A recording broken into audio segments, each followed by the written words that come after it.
iteka. Mbese ni hehe ushaka kuzamara ubuzima bwawe bw'iteka ryose? Ni mu ijuru cyangwa ni muri Gehinomu? Tega amatwi ijambo ry'Imana ugezweho n'umukozi w'Imana Pasiteri Ntakende Sadoki kuva ku wa mbere kugeza ku wa gatandatu kuva saa 11:45 za mu gitondo. Calvary ni wowe Yesu yashenjaguriwe.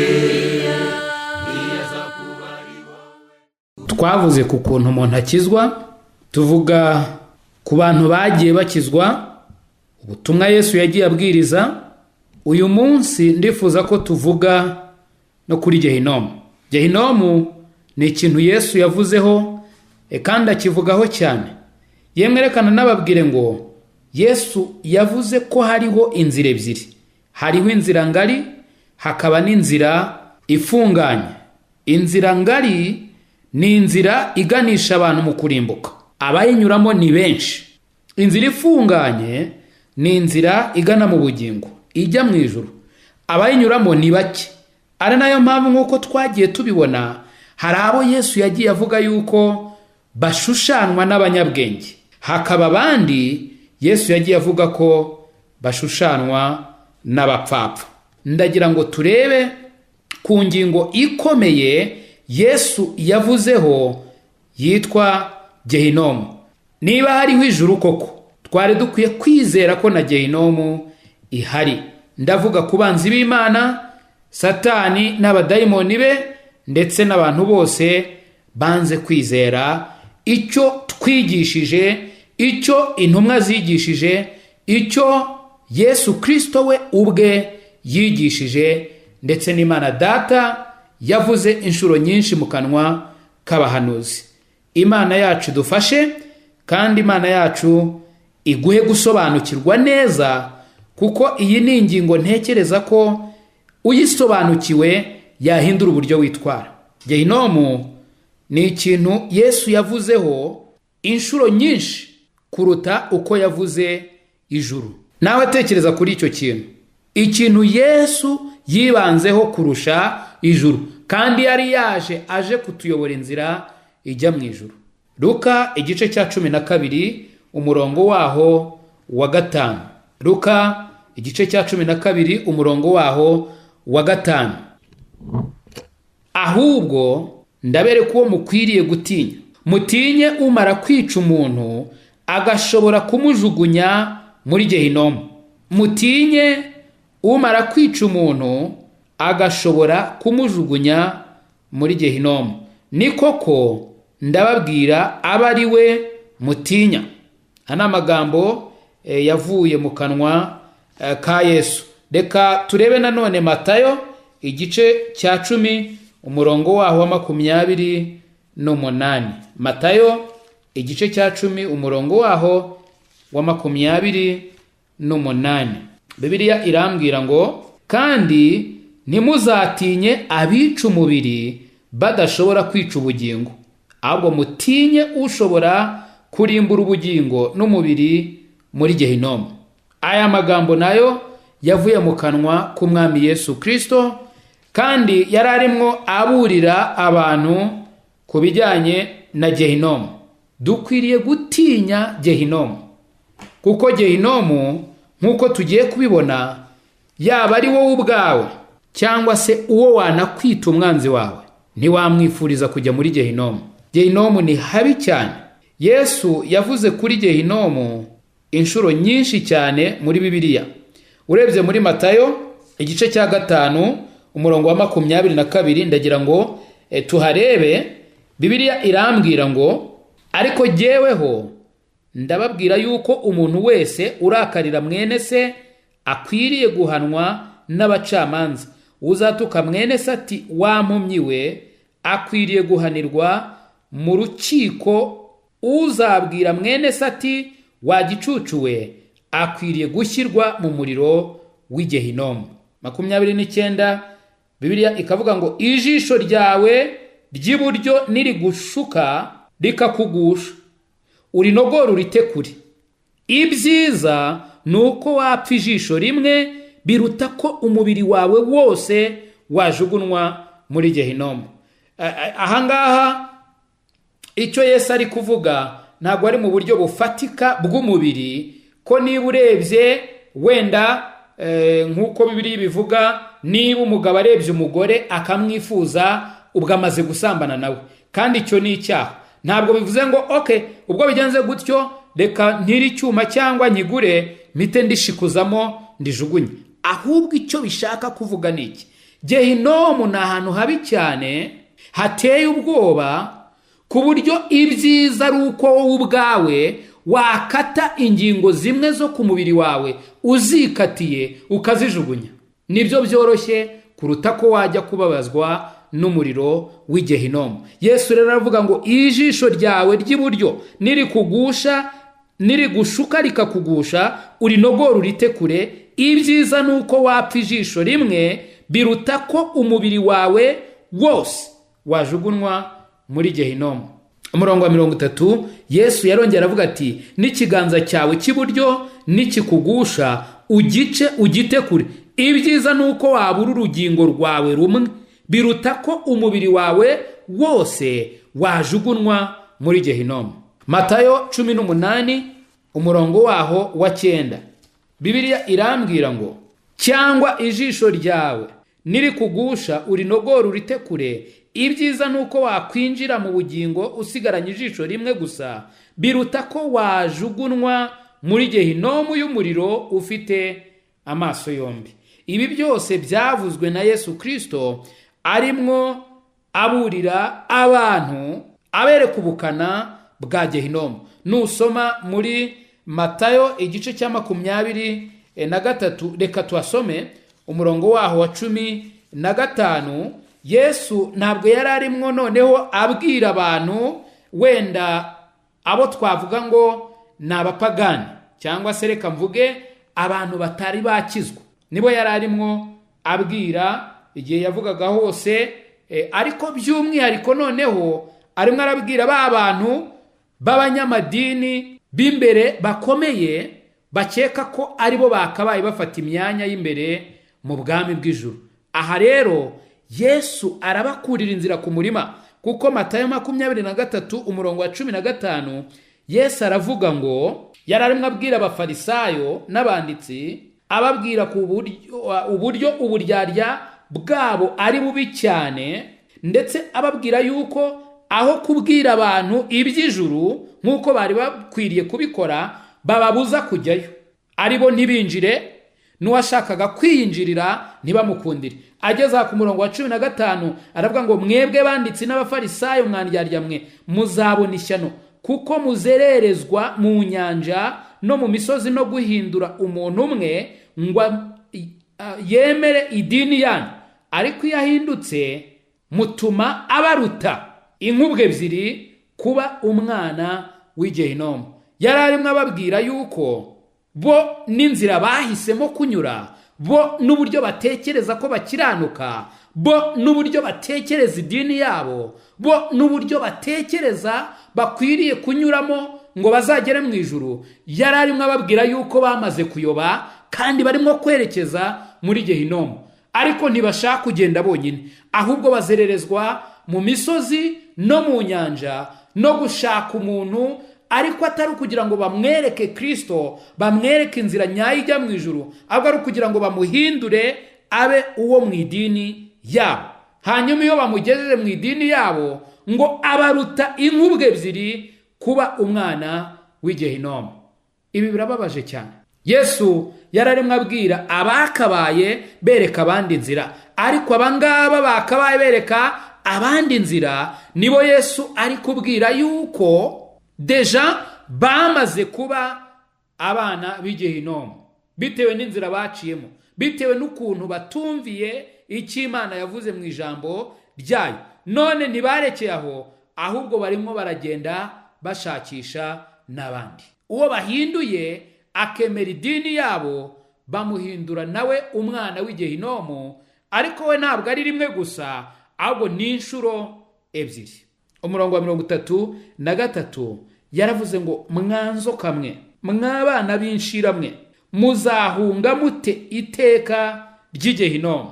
Yari arimo abwira abanditsi n'abafarisayo idini yariho muri iki gihe yagombaga kuba ari idini yigisha abantu ukuri kw'ijambo ry'Imana. Ariko Yesu yari arimo abacyaha, ababurira, ndetse anabereka ko ubuyobe bwabo bukabije cyane, kuko bwamaze kubagira abujuje ibyangombwa byo kujya muri Gehinomu. Yesu hari ikintu yavuze kuri Gehinomu. Mariko igice cyaho cya 9 umurongo wa 43 kugeza ku murongo waho wa 47. Ndagira ngo aya magambo tuyasome. Luka 9 umurongo wa 43 kugeza ku wa 47. Ariko nshatse nahera ku wa 42. Bibiliya irambwira ngo umuntu wese uzashuka umwe muri aba bato banyizera akamugusha, ibyiza nuko yahambirwa urusyo mu ijosi akaruha mu nyanja. Navuze ngo iri jambo Gehinomu ryari rikwiye kudutera guhagarara, buri muntu wese agatekereza niba atariho ari kwerekeza, cyangwa se niba nta muntu ashobora kuba arimo kuyobya akamwerekeza mu nzira ijya muri Gehinomu. Yesu aha yaravuze ngo umuntu wagerageza gushuka undi akamubuza kwizera Yesu, uwo nguwo icyakamubereye cyiza nuko bamuhambira urusyo. Urusyo abataruzi ni ibuye rinini cyane, ryabaga ari ibuye ryihariye basyagaho amasaka cyangwa se uburo bagiye gukora igikoma cyangwa gushigisha n'imisururu. Ibyo ni iby'abantu bo hambere, ariko ndumva abantu benshi muzi urusyo. Icyiza nuko bamuhambira urusyo ku ijosi bakaroha mu nyanja. Ndagira ngo utekereze kuri icyo kintu. Tekereza kuri urwo rugero, aho kugira ngo uyobye abantu ubabuze kwizera Yesu Kristo, ubigisha ubundi butumwa butari ubwo ngubwo. Icyiza ni Yesu bivuga nuko akabaye uhambirwa urusyo ku ijosi hanyuma bakakuroha mu nyanja. 43. Ukuboko kwawe ni kugucumuza uguce. Ibyiza nuko wakwinjira mu bugingo usigaranye ukuboko kumwe, biruta ko wajya muri Gehinomu. Ndagira ngo witegereze umurongo wa 44. Yesu ahangaha agiye gushyira akarongo ku bukana bwa Gehinomu. 44. Aho urunyo rwabo rudapfa kandi n'umuriro ntuzime. Ikuzimu, Gehinomu, mu nyanja yaka umuriro n'amazuku. Uzajyayo ntabwo azaba nk'uko ubundi abasanzwe iyo bapfuye bamera. Iyo umuntu apfuye tukamushyingura, ntabwo amara igihe kirekire atarahinduka ubutaka, arabora agahinduka ubutaka. Bibiliya irimo iravuga neza hano yeruye ko Gehinomu ntabwo ariko bigenda. Ntago abantu bahinduka ubusa, ahubwo baguma bababazwa by'iteka ryose.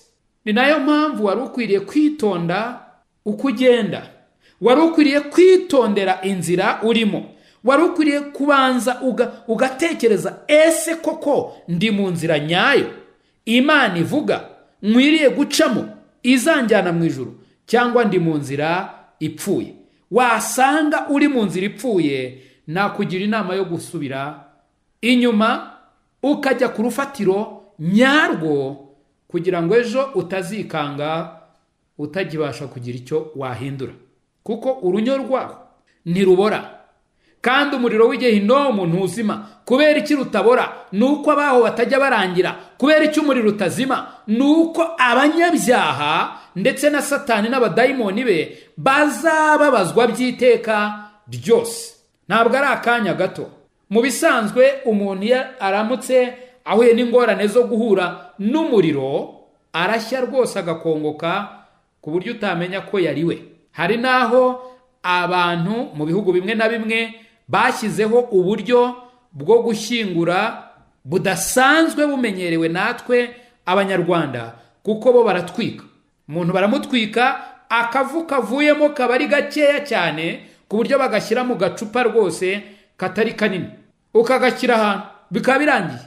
Umuntu arashya akagurumana. Ariko Imana yateguye Gehinomu mu buryo budasanzwe, ndetse Imana izahindura imibiri y'abazajya muri Gehinomu ku buryo bazashya by'iteka ryose badashiraho. Mana utubabarire, Mana ugirire neza abantu bawe, kuko ntago nawe ubwawe wifuza ko hagira n'umwe urimbuka. Bibiliya niko imbwira, irambwira ngo Imana itwihanganira idashaka ko hagira n'umwe urimbuka, ahubwo Imana icyo ishaka nuko abantu bose bakizwa. Ntugire ngo kuba Imana yarateguye Gehinomu mw'ubwo buryo yanga umuntu. Oya, Imana ikunda umuntu. Nicyo cyatumye yohereza Yesu Kristo ngo apfe urupfu rubi ku musaraba, hanyuma kubwo kumwizera uwizeye ye kurimbuka, ahubwo ahabwa ubugingo buhoraho. 45. N'ikirenge cyawe nikigucumuza ugice. Ibyiza nuko wakwinjira mu bugingo usigaranye ikirenge kimwe, biruta ko wajugunwa muri Gehinomu ufite ibirenge byombi. Arongera asubiramo kuri 46, aho urunyo rwabo rudapfa kandi n'umuriro ntuzime. N'ijisho ryawe nirigucumuza urinogore. Ibyiza nuko wakwinjira mu bwami bw'Imana usigaranye ijisho rimwe, biruta ko wajugunwa muri Gehinomu ufite amaso yombi. 48, aho urunyo rwabo rudapfa kandi n'umuriro ntuzime. Kandi umuntu wese uzasabwa n'umuriro nk'uko umunyu usaba ibyo kurya. Mana ugirire neza abantu bawe, hatazagira n'umwe wumvise iri jambo wazinjira muri Gehinomu. Byaba ari agahinda kuba warumvise ababwiriza butumwa, kuba warautunze Bibiliya, ijambo ry'Imana, ukaba wari utunze ikarita yakuyobora ikakugeza mu ijuru, warangiza ukaromboreza no muri Gehinomu ngo ba. Byaba ari agahinda. Niwumva muri Bibiliya aho Bibiliya ivuga ku nyanja yaka umuriro n'amazuku, uzamenye ko iri kuvuga kuri Gehinomu. Mu Byahishuwe igice cya 20 umurongo wa 14 n'uwa 15 havuga ku rupfu rwa kabiri, ariyo nyanja yaka umuriro n'amazuku. Urupfu rwa kabiri, inyanja yaka umuriro n'amazuku na Gehinomu. Aya yose ni amagambo amwe Bibiliya ikoresha ishaka kuvuga aho abanzi b'Imana bazamara ibihe byabo by'iteka n'iteka. Hari ibintu Yesu yavuze cyangwa se yigishije ku bijyanye na Gehinomu. Ntago nabivuga ngo mbirondore byose, ariko ndavuga mu bikeya. Gehinomu yateguriwe Satani n'abamarayika be. Matayo 25 umurongo waho wa 41. Matayo 25 umurongo waho wa 41. Imana itegura Gehinomu ntabwo yayiteguriye wowe nshuti yanjye uteze amatwi y'iradiyo, yayiteguriye Satani n'abamarayika be. Ariko abantu bose banze kwizera Yesu Kristo nk'umwami n'umukiza w'ubugingo bwabo, ni lazima bazajyanayo na Satani. Bibiliya irambwira ngo azabwira n'abari ibumoso ati, nimuva hondi mwabivume mwe, mujye mu muriro w'iteka watunganirijwe umwanzi n'abamarayika be. Azabwira abantu bazaba batari mu ntama ze, bazaba batari mu bakijijwe, ababwira ati nimugende mujya mu muriro watunganirijwe umwanzi n'abamarayika be. Ntabwo watunganirijwe abantu. Kandi Gehinomu si ahantu gusa, ahubwo ni ahantu hateguwe mu buryo budasanzwe. Iyo urebye muri Luka ibice 16 umurongo wa 28 ubona neza yuko ahari ahantu haba abantu nyabo. Ndetse nk'uko twabibonye muri Matayo 23:33 abafarisayo nabo bafiteyo icyicaro. Ese uratekereza yuko Gehinomu irobanura? Igisubizo ni oya. Gehinomu izagibwamo n'abantu b'amoko yose. nimvuga amoko yose wumvemo abanyarwanda, abakongomani, abatanzaniya, abagande, abasudani, abanyakenya, abanyafurika bose, abo mu mugabane wa Aziya, ab'i Burayi, abo muri Amerika, ku isi yose nta bantu batashobora kujya muri Gehinomu, uretse abantu bamwe gusa, nabo bavuye mu moko yose, mu mahanga yose, mu bavuga indimi zose. Abo ni abantu bahisemo kunyura inzira Imana ubwayo yaciye, iyo dukwiriye gukirizwamo. Iyo nta yindi ni ukwizera igitambo cya Yesu Kristo watambwe rimwe risa, bikaba bihagije by'iteka ryose. Icya kabiri, Gehinomu ni ahantu haka umuriro udashobora kuzimya. Nta muntu wazimya umuriro w'Igehinomu. Twabibonye muri Mariko igice cya 9 umurongo wa 43, yewe no muri Matayo 5 umurongo wa 25. Gehinomu nta muntu wawuzimya umuriro wawo. Wenda abantu bamwe bavuga bati uwo muriro tuzawujyamo turi miliyari, tuwukandagire twe kuzimya. Ruhuka nshuti yanjye, Gehinomu nta muntu wazimya umuriro wawo. Icya gatatu Yesu yavuze ko Gehinomu ari ahantu abanyabyaha bazarira bakahaborogera ndetse bagahekenya amenyo yabo iteka ryose. Tekereza kuri iki kintu, ahantu abanyabyaha bazaririra bakahaborogera. Ntabwo ari ukurira ngo bibe birangiye, bazarira baboroge bahekenya amenyo yabo iteka n'iteka. Uzasome Matayo 13 umurongo wa 42. Reka tunaharebe Matayo 13 umurongo waho wa 42. Bibiliya irambwira ngo iki? Bibiliya irambwira ngo babajugunye mu itanura ry'umuriro, niho bazarira bakahekenyera amenyo. Wasoma n'ibindi byanditswe, igice cya 8 umurongo wa 12, igice cya 20 umurongo wa 13, igice cya 24 umurongo wa 51. Yesu yabivuze inshuro nyinshi ko abanyabyaha bazaririra ahantu hitwa Gehinomu bakahaborogera ndetse bakahekenyera amenyo iteka n'iteka. Icya kane, Gehinomu ni ahantu huzuye umwijima. Icya gatanu, ni ahantu h'urubanza n'irimbukiro. Abaciriwe urubanza rukabatsinda niho bazarimbukira. Icyama ntuzajyeyo. Twabibonye muri Matayo 23:33. Yewe Matayo 25 umurongo wa 46 arabivuga. Muri Luka 16 umurongo wa 26 tubona neza yuko Gehinomu ari ahantu hafite imbibi. Nyamutunzi yashatse gusaba utuzi ntibamukundira. Nyamutunzi yashatse kuvayo ngo ajye kuvuga ubutumwa, bamubwira yuko uriyo adashobora kongera kuvayo. Nta kintu Nyamutunzi atagerageje, ariko abwirwa yuko uri Gehinomu adashobora kuvayo. Bivuze ngo Gehinomu ni ahantu hafite imbibi, ntushobora kuyitoroka. Wagezeyo uba wagezeyo. Gehinomu ni ahantu urunyo rwaho rudapfa. Icyanyuma, Gehinomu ni ahantu hatazaba ubusabane. Ntihazaba kubana nk'umuryango ngo uvuge ngo abana bawe uzababwira uti yemwe nimwihangane, yewe data ihangane, mama ihangane, komera nanjye birankomeranye.